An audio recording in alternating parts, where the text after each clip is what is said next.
¿Qué une a Capusotto con López Rega? ¿Y qué diría John William Cook de Alberto Samid? ¿Aceptaría Evita la pizza con champán de Carlos Menem? Porque si peronistas son todos, ¿será que el peronismo ya no es nada? Para pensar el hecho maldito del país burgués, Emiliano Tuala presenta Peronismo para Todos.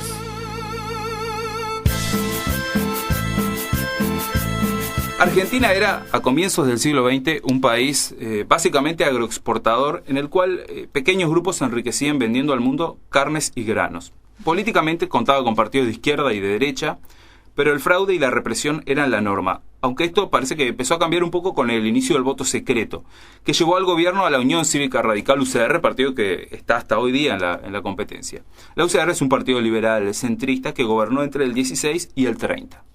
En el 30 se produce un golpe de Estado y se inicia un tímido proceso de industrialización del país, a la par del cual comienza a tener lugar el fenómeno de las oleadas migratorias del campo a la ciudad. La gente se va del campo a la ciudad buscando acercarse a las industrias y conseguir trabajo. En el 43 se da otro golpe de Estado y en este nuevo gobierno militar se destaca la figura de Juan Domingo Perón, que era un integrante del grupo de oficiales Unidos GO, una logia nacionalista de derecha. Desde el Departamento Nacional de Trabajo, Perón se alía con la mayoría de los sindicatos de izquierda y les concede numerosos beneficios. Así comienza a volverse cada vez más popular y a escalar posiciones dentro del gobierno, lo que provocará su detención por parte de los militares. El 17 de octubre del 45 una multitud sale a las calles pidiendo la libertad de Perón. Temiendo un estallido social, los militares acceden y lo liberan. Poco después Perón se casa con Eva, una actriz de segundo orden, forma su propio partido político e inicia una campaña de cara a las elecciones, campaña que gana con el 56% de los votos. Acá hay que pensar lo impresionante que fue la figura de Perón en aquellos años, es decir, un tipo que ocupaba un lugar no primordial en un gobierno, que va escalando posiciones y que... Totalmente contrarias a lo que su gobierno pregonaba. Y además funda su propio partido político, se presenta a elecciones contra todo el sistema político y gana con el 56% de los votos. Así que imaginemos lo que fue la figura de ese hombre en aquellos años. En poquitos años. Claro. Ahora vamos a hablar del primer peronismo que va del 46 al 55 e incluye los dos gobiernos de Perón. Los dos primeros gobiernos de Perón, el segundo de los cuales no se completa por el golpe de Estado del 55. Durante estos años se edifica un gran estado de bienestar que vamos a explicar mejor en la próxima columna, cuyo objetivo es, abro comillas, construir una nación socialmente justa, económicamente libre y políticamente soberana. Este primer peronismo visibilizó a las grandes masas que habían estado excluidas de la vida política nacional, favoreciéndolas con toda clase de derechos laborales, sociales y políticos. Y así es que se sella lo que será la base central de apoyo del peronismo, la clase trabajadora. Los principales enemigos del peronismo, en tanto, serán las clases altas, amplios sectores de las clases medias y la intelectualidad, los latifundistas, grupos dentro del ejército, los partidos tradicionales argentinos de derecha a izquierda, es decir, liberales, conservadores, UCR, comunistas, socialistas, Estados Unidos y desde el segundo gobierno a la Iglesia. Desde el poder, Perón estatizó y nacionalizó empresas y redistribuyó la riqueza como nunca en la historia argentina. Mientras su esposa, la joven Eva Duarte, Evita, se encargaba de la beneficencia y de la ayuda directa. Perón y Evita son los íconos de esta era. Ella, como veremos más adelante, representa la izquierda del movimiento, o si no queremos usar la palabra izquierda, podemos decir que es su lado más contestatario. Muere víctima del cáncer en el 52 mientras Perón gobernaba. El segundo gobierno de Perón está marcado por problemas económicos y un aumento constante de la crisis política. La oposición logra nuclearse alrededor de la Iglesia Católica. Se robustece y se lanza entonces a destituir al peronismo, y el gobierno se torna más virulento y autoritario. Ya en el 55 se había intentado un golpe que había fracasado, y el 16 de junio del 55 se intenta otro golpe que incluye el bombardeo a Plaza de Mayo, donde mueren más de 300 personas. Esa misma noche, o sea, el bombardeo es un bombardeo a Plaza de Mayo, un día cualquiera de semana, como si bombardearan el centro. Sí. Es decir, una situación bastante atroz. Esa misma noche, en respuesta, los peronistas salen a quemar iglesias. El gobierno cae en septiembre del 55, cuando Perón renuncia y huye al exilio. Es decir, este golpe efectivamente tuvo éxito. Luego de derrocado Perón, se suceden gobiernos militares y semidemocráticos. Decimos semidemocráticos, entre otras cosas, porque surgen de elecciones en las cuales el peronismo estaba prohibido. Claro. Así hasta el 73, cuando Perón vuelve. Lo que vamos a ver ahora es lo que pasó en el medio, es decir, entre que Perón cae en el 55 y que Perón vuelve en el 73. En el 55, año del golpe, se estableció una dictadura que se puso el nombre de Revolución Libertadora. La misma salió a la casa de peronistas y prohibió toda referencia política, cultural, verbal y simbólica al peronismo. Por ejemplo, no se podía usar la palabra Perón, nada más y nada menos. Decían el tirano depuesto a los medios de comunicación. Esta dictadura contó con el apoyo de la oligarquía, grupos de la izquierda y las potencias extranjeras. Perón pasó por varios países y finalmente se exilió en España. Desde allí intentó volver a Argentina, donde su mito nunca dejó de crecer. Sin Perón, Argentina atravesó diferentes crisis económicas, políticas y sociales, careció de liderazgos y de un partido capaz de representar a las mayorías. Es decir, el partido que representaba por lo menos a más de la mitad de la población estaba prohibido. El movimiento peronista, en tanto, y con la ausencia del líder, comenzó a abrirse cada vez más entre su tendencia de izquierda y su tendencia de derecha. Perón, desde el exilio, usaba ambas. Un día apoyaba a una, otro día apoyaba a otra.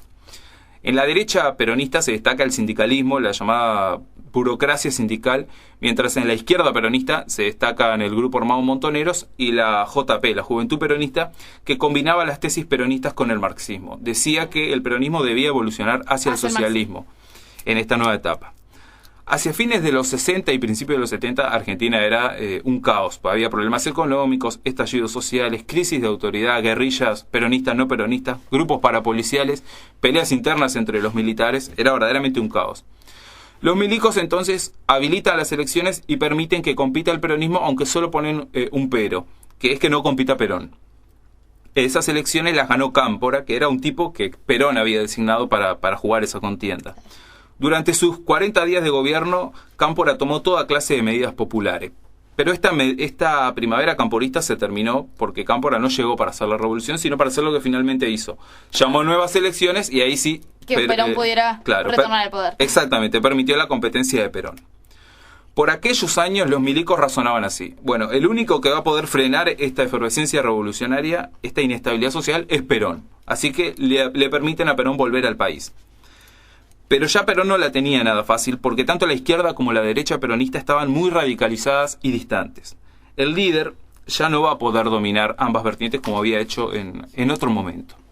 Perón regresa al país el 20 de junio del 73 cuando se produce la masacre de Seiza. Aquí la derecha peronista sindical desde los palcos arremetió a tiros contra las multitudes de la izquierda peronista. Este hecho marcó el inicio del divorcio del líder con sus jóvenes izquierdistas. Pero antes de meternos en este divorcio, vamos a las elecciones. Perón se presentó con su esposa Isabel, una mujer muy, muy oscura y bastante tosca, y esa fórmula arrasó, sacó más del 60% de los votos. Perón siempre que se presentó a elecciones arrasó. Este nuevo Perón ya estaba muy viejo, lucía bastante decadente, cansado, enfermo, muy lejos del líder que había sabido ser, y mucho más lejos del líder revolucionario que soñaba la izquierda peronista. Y que había idealizado durante todos esos años. Y que había idealizado, desde la distancia había idealizado a un líder que en realidad no era lo que la izquierda peronista creía que era o podía llegar a ser. El creciente poder de gente como López Rega, un criminal derechista, hizo que aumentaran las tensiones entre la derecha y la izquierda del movimiento. La derecha peronista quería instaurar el orden. Y la izquierda peronista quería hacer la revolución e instaurar el socialismo. Posturas irreconciliables. Y acá sucede algo inédito hasta entonces, que es que Perón se juega decididamente como nunca por una pata del movimiento, que es la derecha. Poco después de asumir, Perón habló en Casa Rosada ante una multitud, y allí la JP y Montoneros comenzaron a corear cánticos contra el general. El general los insulta, los llama infiltrados, estúpidos e imberbes y los echa. Cantando se van. La izquierda peronista desde entonces comenzó a ser reprimida desde grupos paramilitares y parapoliciales y pasó a la clandestinidad. Uno de estos grupos fue la famosa AAA que organizó López Rega, la mano derecha de Perón. Perón murió en el 74 y quedó Isabel como presidenta. Definitivamente, ahora sí, la derecha peronista tenía todo el poder y ya desde el Estado y sin ningún tipo de impedimento desató una brutal represión contra la izquierda. En el 76 se produce el golpe de Estado de Jorge Rafael Videla, que por ineficaz lo que hace es sacar a Isabel del poder, que ya no tenía ninguna razón de ser. La dictadura, que terminó en el 83, arrasó con la izquierda peronista, diezmó totalmente al movimiento por izquierda. El terrorismo de Estado dejó 30.000 desaparecidos, buena parte de los cuales pertenecían al peronismo en alguna de sus corrientes. Hay que decir que no todos, pero sí buena parte de los desaparecidos y de la gente que sufría la represión durante la dictadura tenía que ver con el peronismo de algún modo. Vamos ahora sí a lo que es el peronismo cuando cae la dictadura. En el 83, un peronismo diezmado y confuso se presenta a elecciones con Ítalo Luder de candidato. Luder era un tipo de la centroderecha peronista que pierde la elección con Alfonsín de la UCR. El gobierno de Alfonsín se ve presionado por los grupos concentrados de la economía y por los sindicatos peronistas, es decir, por izquierda y por derecha. Ante una grave crisis económica y social, Alfonsín llama a elecciones anticipadas que gana un peronista que es Carlos Saúl Menem.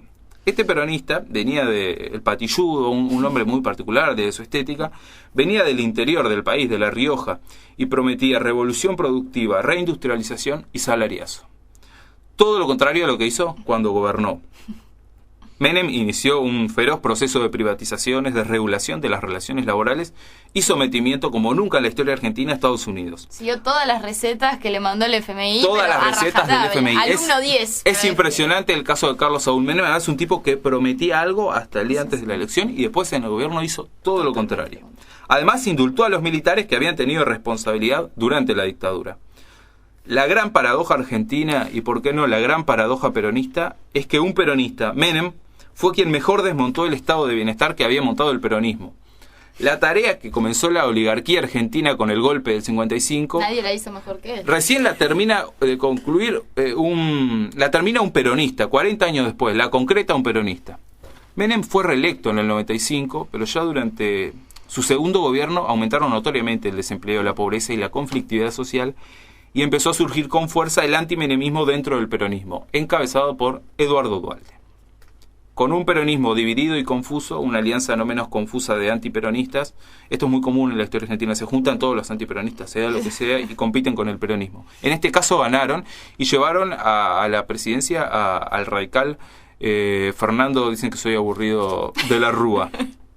De la Rúa continuó con todas las políticas económicas menemistas, incluso nombró a Cavallo como ministro de Economía en su momento y reprimió fuertemente las manifestaciones populares. Como buen radical que hizo, terminó renunciando, se fue antes de tiempo y ante el vacío de poder se sucedieron varios peronistas en pocos días, presidentes peronistas. En una crisis brutal, ¿no? Que era económica y social y que termina siendo aún peor la crisis política que sufre Argentina esos 10, 15 días donde se suceden como 4 o 5 presidentes. Son 5 presidentes. Igual hay que decir algo que es valioso, tratando de rescatar algo de este horror que fue la crisis del 2001-2002, es que todo se dio dentro del marco institucional, ¿no? Que quienes fueron asumiendo era gente que estaba en el Senado. Claro. O sea que hubo una salida institucional a la crisis. Finalmente, Duhalde asume la presidencia por poco más de un año y otorga cierta estabilidad económica al país y llama a elecciones. En estas elecciones se presentaron varios candidatos, entre los que se destacan 2 peronistas. Acá el peronismo va dividido. Por un lado Menem y por otro lado Kirchner con el apoyo de Duhalde. Los dos pasan al balotaje. ¿Quién era Kirchner? Había sido gobernador de Santa Cruz y menemista durante el primer menemismo. Fue elegido por Duhalde para representar al movimiento, primero porque nadie quería agarrar. Sí, de hecho se hablaba al principio de que Duhalde pudiese presentarse y que en realidad fuera él quien siguiera. Y Kirchner nace como una figura en realidad muy afilada a Duhalde y como se dice, como el segundón, ¿no? Claro, el apadrinado por Duhalde. Se decía, esto lo decía Mariano Grondona, están los archivos que son muy buenos, decía, Kirchner va a ser el cámpora de Duhalde. Claro, Duhalde lo pone y él lo va a manejar. Pero vamos a ver que en la historia no fue tan así. Había sido gobernador de Santa Cruz, como dijimos, y tenía el valor positivo de que casi nadie lo conocía a Kirchner. Era más conocida su esposa, Cristina Fernández, que él. Entonces, en una época en la que la gente odiaba a los políticos, era un valor traer a un político que no conocía a nadie. Un outsider para el resto de la Argentina, salvo Santa Cruz. Por más de que había sido un gobernador exitoso. Menem finalmente no se presenta al balotaje porque sabe que pierde por paliza, y Kirchner asume en 2003. El kirchnerismo entonces comenzó un sostenido proceso de recuperación de empresas estatales, reindustrialización del país, anuló los indultos a los militares y se alejó de Estados Unidos para acercarse a Brasil, Cuba y Venezuela. De esta manera los K iniciaron la reconstrucción de algo parecido a un estado de bienestar con cierta independencia a nivel internacional y una fuerte reivindicación de la militancia juvenil de los 70. Así se unieron desde lo político y lo simbólico al primer peronismo y a los días de gobierno de Cámpora. Y rompieron definitivamente con Eduardo Duhalde. En 2007, Cristina Fernández, esposa de Néstor, fue la candidata por el peronismo y ganó con el 47%, y en 2011 fue reelecta con el 54% de los votos. Cristina era conocida por su trabajo en el Senado durante los 90, desde donde criticó al menemismo, lo que le valió ser expulsada en el 96 del bloque de legisladores del Partido Justicialista. Actualmente el peronismo kirchnerista es el mayoritario y tiene a Daniel Scioli como candidato a la presidencia, apoyado además por la agrupación juvenil La Cámpora y otros espacios progresistas no peronistas. Ya sobre el final, ¿fue Menem peronista? ¿Hasta qué punto el kirchnerismo es peronismo? ¿Puede haber peronismo en 2015? ¿Está vigente la ideología peronista si es que ésta se puede definir con claridad? Bueno, todas estas preguntas intentaremos responderlas en el próximo capítulo, donde vamos a hablar de la ideología peronista.